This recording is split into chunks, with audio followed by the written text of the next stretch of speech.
Glumaca prvi put sastaje se u Zagrebu. Okupit će se 60 glumaca i suradnika iz 15 država.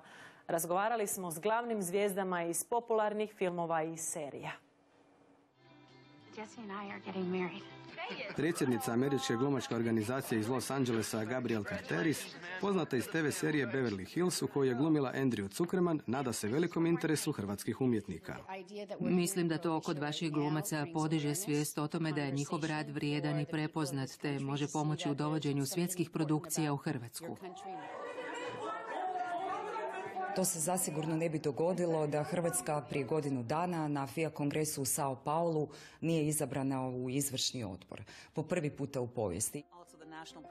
Predsjednica Međunarodne federacije glumaca, Kanađanka Fern Downey, koja je među ostalim glumila u filmovima More ljubavi i Kontrolori leta, ističe veliku važnost ovakvih međunarodnih skupova.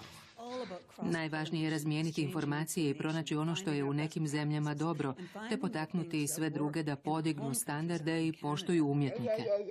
U vrhu ove velike međunarodne glumačke organizacije je i Dankinja Katja Holm, koju smo gledali u 3. sezoni hit serije Most.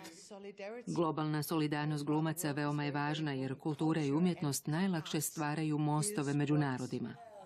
Kako ističu organizatori, za hrvatske glumce najvažnija je svijest da se netko na svjetskoj razini bavi zaštitom njihovih radnih, moralnih, ekonomskih i autorskih prava.